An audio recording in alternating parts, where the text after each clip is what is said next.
Hello children, हम अपनी DNA की जर्नी जो है उसमें आगे बढ़ते हैं और लास्ट सेशन में हमने ये प्रूफ बता दिया था कि DNA is genetic material by Griffith's experiment, by Hershey and Chase experiment, that is unequivocal proof था हर्शे एंड चेज का। Now properties of genetic material, दो पहले पिछले सेशंस में आप देखिएगा हमने डिटेल में प्रॉपर्टीज ऑफ जेनेटिक मटेरियल किया है, लेकिन अकॉर्डिंग टू एनसीईआरटी ये टॉपिक जैसे जैसे आ रहा है मैं उसी सीक्वेंस में आपको बता रही हूँ for your age. So this is properties of genetic material, it is just a comparison, वो पैरा में एनसीईआरटी में it's a comparison of DNA and RNA and why DNA is more preferred genetic material over RNA. तो उसकी कुछ बातें हैं, proof हैं, वो हम आज देखेंगे। So now it became established fact that DNA is genetic material। ये तो हर्शे और चेज और ट्रांसडक्शन और ट्रांसफॉर्मिंग प्रिंसिपल एक्सपेरिमेंट से क्लियर हो गया था कि DNA is the genetic material। However, लेकिन फिर भी आज भी there are few viruses which have RNA as genetic material। उसके एग्जाम्पल हैं प्लांट्स का tobacco mosaic virus that is TMV, then HIV AIDS का virus, then QB bacteriophage virus. So these are few examples. Even मैं आपको बता दूं added corona virus, जो corona अभी चल रहा है epidemic, that is also RNA genetic material, is having RNA genetic material। So still till today there are few viruses which have their genetic material as RNA। So is why they are having genetic material RNA, why not universally everybody is having when it is established fact that DNA is genetic material। तो उसके लिए there are few properties जो हम follow करते हैं। So requirement of genetic material हमने क्या criteria लिया था, वो जो रेप्लिकेट करे, ऐसा मॉलिक्यूल जो अपनी कॉपी बना पाए। दूसरी प्रॉपर्टी होनी ही चाहिए जेनेटिक मटेरियल में स्टेबिलिटी, यानी उम्र के साथ साथ लाइफ साइकिल की फेजेस जब चेंज होती हैं, उसके चेंज होने के बाद एनवायरमेंटल चेंजेस, एनी चेंजेस में वो वैसा का वैसा ही मॉलिक्यूल रहे, वो चेंज ना हो, ये प्रॉपर्टी होनी ही चाहिए जेनेटिक मटेरियल में।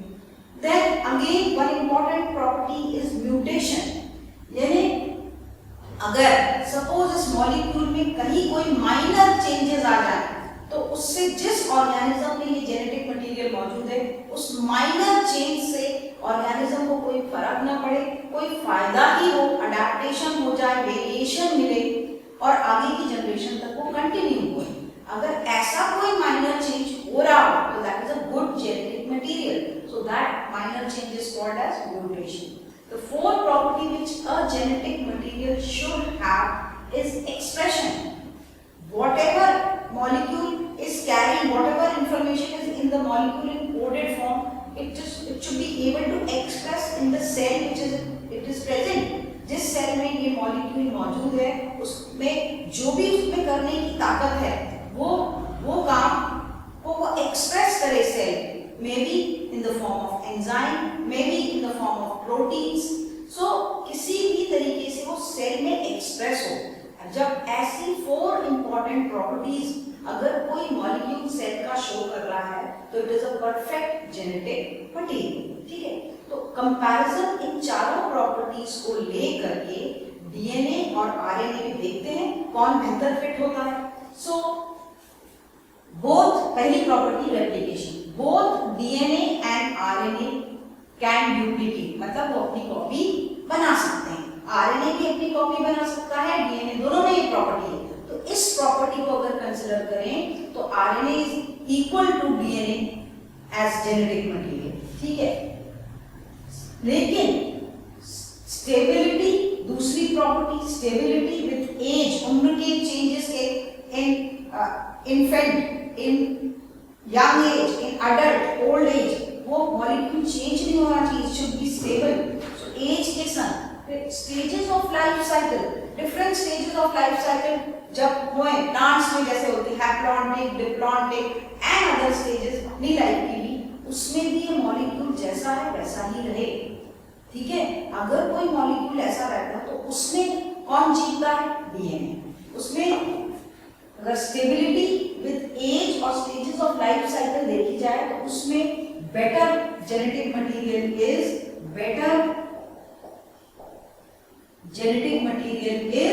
डीएनए। ठीक है, why RNA is not as good as DNA in this particular property? Because पहला, RNA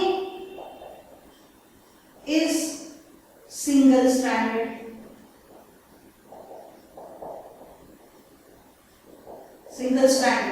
ठीक है, तो उतना स्टेबल नहीं होता, डिग्रेड बहुत जल्दी हो जाता। प्लस एक और इंपॉर्टेंट बात, in RNA reactive group, RNA या डीएनए किसके बने हैं? न्यूक्लियोटाइड्स के। किसके बने हैं वो? न्यूक्लियोटाइड्स के। सो हर एक nucleotide of RNA is on second carbon. कितने carbon? Second carbon of the sugar. Nucleotide किसका बना है? A phosphate, a 5 carbon sugar and nitrogenous base। तीन चीजों से मिलकर एक न्यूक्लियोटाइड बना। ऐसे कई न्यूक्लियोटाइड्स आरएनए या डीएनए को बनाते हैं। तो second carbon 6 and second carbon पे कौन सा ग्रुप मौजूद है? Hydroxy, OH group in RNA. ये जो है दिस सेकेंड कार्बन पे जो OH ग्रुप है सेकेंड कार्बन पे, in every nucleotide of RNA it is very reactive। इतना रिएक्टिव है कि ये हर बार इस OH ग्रुप से, जब भी आरएनए के OH ग्रुप से कोई भी दूसरा मॉलिक्यूल रिएक्ट फास्ट कर लेता है और उस पूरे मॉलिक्यूल को जल्दी से तोड़ देता है, डिग्रेड कर देता है। तो जब कोई मॉलिक्यूल डिग्रेड हो जाएगा बहुत जल्दी से, तो वो कभी भी स्टेबिलिटी वाली प्रॉपर्टी उसमें नहीं होगी। ठीक है, एंड डीएनए क्यों बेटर है? मैंने आपको बताया स्टेबल क्यों है। आपको एक मैं एक्सपेरिमेंट याद दिलाती हूँ। We have done transforming principle of Griffith. वहां पर heat killed, remember streptococcus pneumoniae bacteria, heat killed bacteria, और जब आर रफ बैक्टीरिया, दोनों को जब मिक्सचर को रखा था तो जो आर वाले थे वो एस वाले टाइप हो गए थे, हीट किल्ड वाले टाइप हो गए थे और वो वायरुलेंट हो गए थे। याद आया? तो इसका मतलब कि हीट किल्ड बैक्टीरिया का मॉलिक्यूल, ये डीएनए, कभी नहीं कोई फर्क पड़ा, जब तो वो रफ में आ गया, ट्रांसफॉर्म हो गया, अदरवाइज वो आता ही नहीं। अगर वो डिग्रेड हो जाता, अपनी प्रॉपर्टी खो देता, तो क्या कभी आता? नहीं आता, ट्रांसफॉर्म नहीं होता। सो ये एक्सपेरिमेंट प्रूव करता है कितना स्टेबल मॉलिक्यूल था। और आज हमें मालूम है, तब तक तो नहीं मालूम था, लेकिन इतनी सारी स्टडीज में we know today that whenever, आगे हम पढ़ेंगे बायोटेक में भी, कि वी नो टुडे कि whenever a double stranded molecule of DNA is heated, तो the two strand, the hydrogen bond they separate, and after some time, after cooling, they also are brought together again। मतलब फिर से वो double strand बन जाता है। This we know today, ठीक है ना। पर तब भी ऐसा ही हुआ था, हीट किल्ड बैक्टीरिया में वो भले ही डिग्रेड हुए, लेकिन वो they can again come together, double strand. So they, that is why this proves that DNA must be very stable molecule। ठीक है, एंड एक और बात जो आरएनए को कम स्टेबल बनाती है, आरएनए, डीएनए कभी एंजाइमेटिक या कैटालिटिक एक्टिविटी शो नहीं करता, बट आरएनए जो है वो कैटालिटिक एक्टिविटी भी शो करता है। जैसे कि मैं आपको प्रोटीन सिंथेसिस में बताऊंगी, राइबोजाइम एक एंजाइम है which is made up of RNA. RNA की बनी, it is not of protein. Ribozyme is an enzyme made up of RNA. तो आरएनए कई जगहों पे एज कैटलिस्ट भी एक्ट करता है, एंजाइम की तरह एक्ट करता है। सो ये बहुत रिएक्टिव हो जाता है और ऐसे रिएक्टिव मॉलिक्यूल स्टेबल नहीं रह पाते। ठीक है, the third property, and one more thing, presence of thymine in place of uracil. Now there are 4 nitrogenous bases, How many nitrogenous bases are there in a nucleotide? That is adenine, guanine, cytosine and thymine. But in RNA में you all know in place of T it is uracil. So DNA में in DNA presence of thymine in place of uracil. Uracil की जगह better nitrogen stable nitrogenous base है that is thymine. So वो और stability DNA को देता है और RNA थोड़ा कम stable रहता है. So these are the reasons. We are just comparing which is better.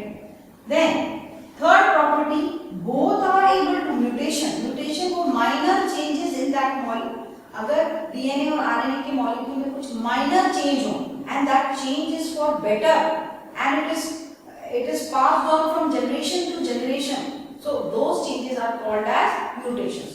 So both are able to mutate.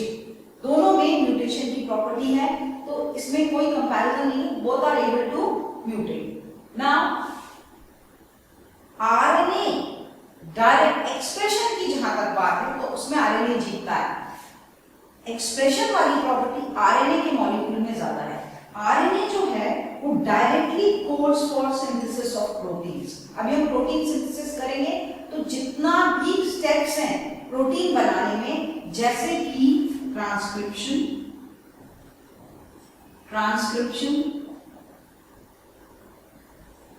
That is transcription is DNA से इंफॉर्मेशन RNA में आ जाती है. So from DNA the information is coded, information is transferred to RNA. Then second step is translation, that is whatever is in this RNA that is being decoded in the form of protein. So all these steps are carried out by the molecule RNA in a cell during protein. तो expression का जो part है वो किस molecule का ज्यादा है? That is RNA. While DNA जो है, DNA का जो मॉलिक्यूल है it is dependent on RNA. DNA की क्या प्रॉपर्टी है? वो अपने को अगर उसको एक्सप्रेस करना है तो DNA डायरेक्टली एक्सप्रेस नहीं कर सकता. It has to depend on RNA for its expression. जो भी बात उसमें कोड वर्ड पे लिखी है उसको अगर सेल में प्रोड्यूस करना है तो वो through RNA ही हो सकती है. So in that way DNA is dependent on RNA. And but for another property, for storage of information,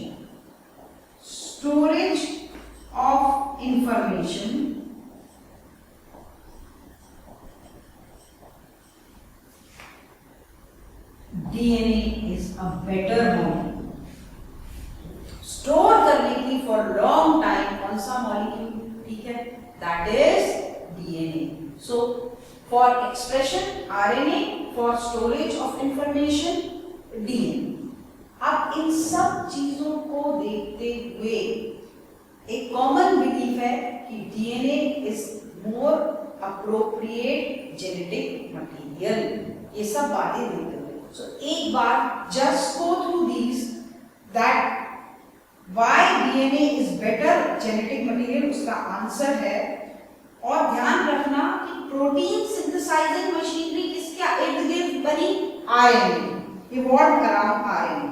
So basically both can act as genetic material, but DNA being more stable is preferred for storage of genetic material, and for transmission of genetic code RNA is preferred.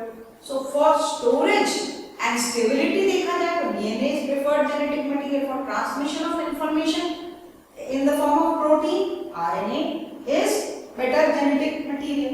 ठीक है. Now there is one topic given in your slide right here, that is RNA world.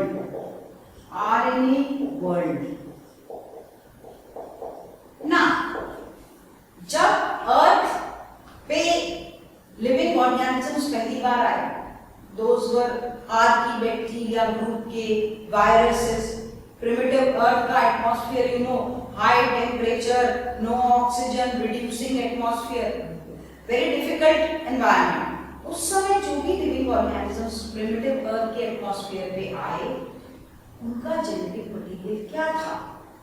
तो देखा गया कि उनका, now we know also that genetic material of those primitive organisms, that was RNA. That word, primitive word, was of RNA. The organisms had present at that time had RNA as genetic material, not DNA. DNA तो बाद के evolved organisms में आया है, तो उसको क्या बोलेंगे हम? RNA word. So which is the first genetic material? Now we know, it is established that RNA was the genetic material first. Essential life processes, जैसे कि essential life processes, essential life processes कैसे? Translation, metabolism, splicing, पढ़ेंगे हम। All these evolved around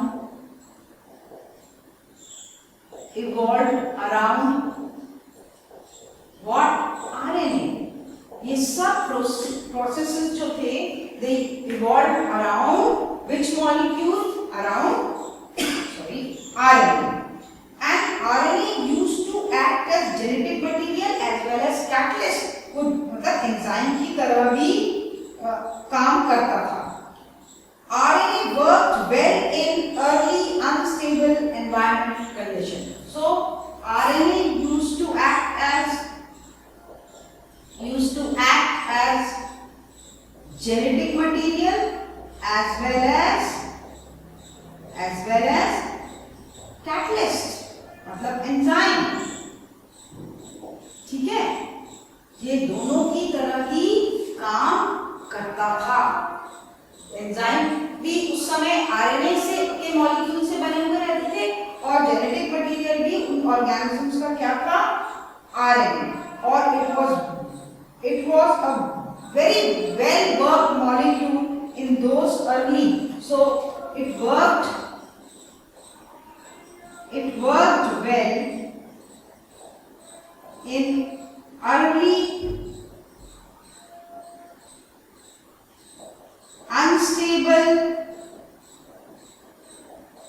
environment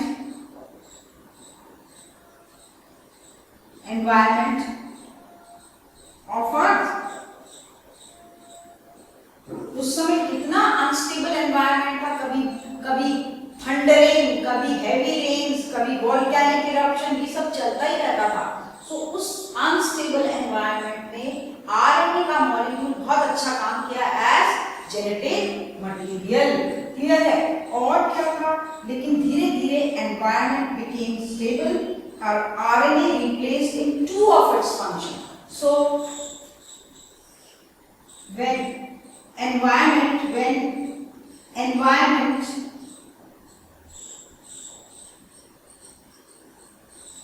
became stable,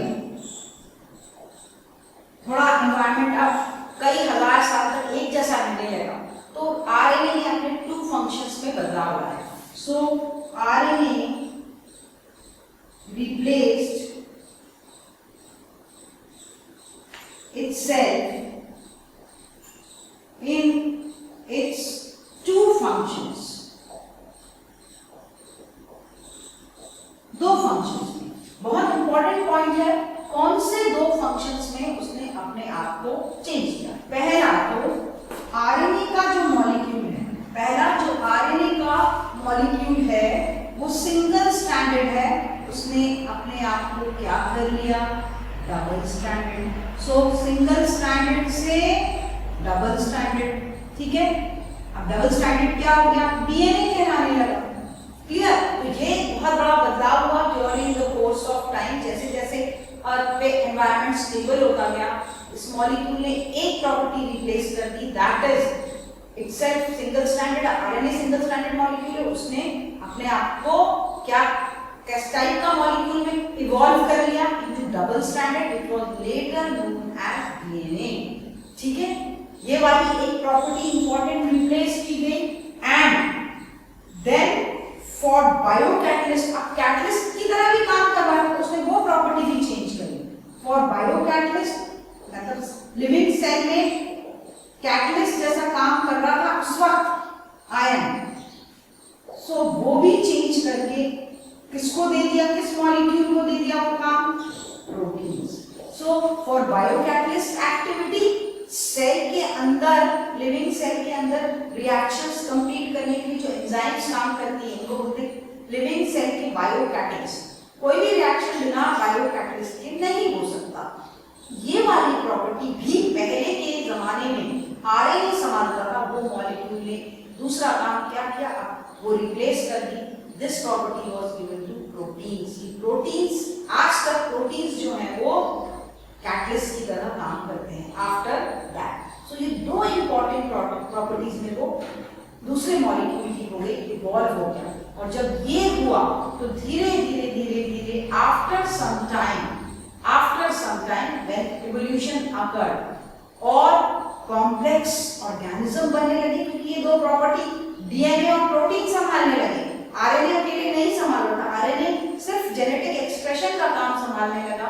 तीनों molecule जब मिल गए अलग अलग काम के लिए, सो बेटर कॉम्प्लेक्स ऑर्गेनिजम्स पनपने लगे, इवॉल्व होने लगे। और इस तरीके से धीरे धीरे कॉम्प्लेक्स से कॉम्प्लेक्स हम जैसे ऑर्गेनिजम्स और ट्रीज जैसे डाइकॉट्स और मोनोकॉट्स जैसे ट्रीज जैसे कॉम्प्लेक्स ऑर्गेनिज्म इस अर्थ पे इवॉल्व होने लगे।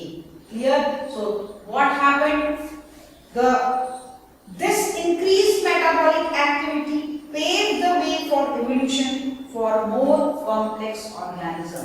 और इस प्रॉपर्टी ने this increased the way for better and complex metabolic reactions used to occur in the cells, more complex organisms used to evolve और धीरे धीरे evolution का रास्ता क्लियर होता गया। सो आरएनए वर्ल्ड पे क्वेश्चन आता है कि कब था, पुराने प्रिमिटिव अर्थ में RNA was considered as genetic material.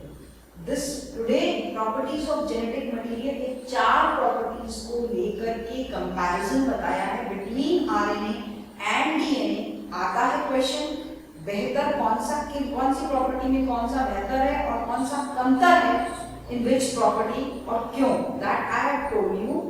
And the authentic difference between DNA and RNA हम करेंगे, बीसियों डिफरेंस है, लेकिन वो जब मैं आरएनए डिटेल में कराऊंगी इन दिस सीरीज तब कर पाएंगे, तो आपको बहुत आसान हो जाएगा। This is just a better genetic material का कंपैरिजन का answer. Is it clear?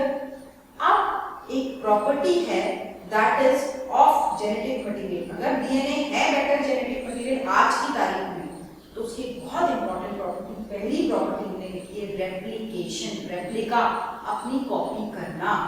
So replication यानी अपनी डुप्लीकेट कॉपी करना, दो RNA can also but better way में जो डीएनए है उसको अपने आप को कैसे कॉपी करता है, अपनी कॉपी का उसका एक प्रोसेस है, बहुत सारी एंजाइम्स लगती हैं। और शुरू में साइंटिस्ट ये डबल स्ट्रैंडेड डीएनए की कॉपी में बहुत उलझे रहे।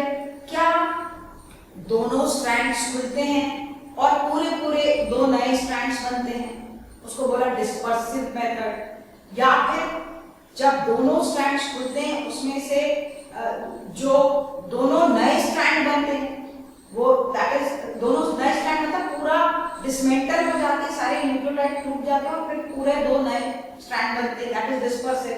या फिर दो स्ट्रैंड्स खुल के दो अलग नए स्ट्रैंड्स बनाते हैं, ठीक है, as daughter strands, that is conservative. और या फिर दो स्ट्रैंड्स खुल के एक पेरेंटल स्ट्रैंड रहता है और एक डॉटर नया बनता है, उसको सेमी कंजर्वेटिव। तीनों में बड़ा कंफ्यूजन था, कौन सा? इस कंफ्यूजन को दूर करने में मेसेल्सन एंड स्टार बहुत इंपॉर्टेंट एक्सपेरिमेंट है, एनसीईआरटी में दिया हुआ है, वेरी इंटरेस्टिंग। उन्होंने एक आसान सा एक्सपेरिमेंट किया टू प्रूव, हम दो प्रूफ है एनसीईआरटी में, दोनों plant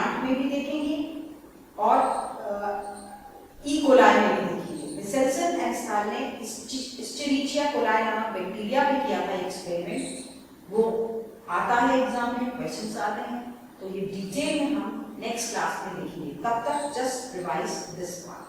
that's all for today. Thank you.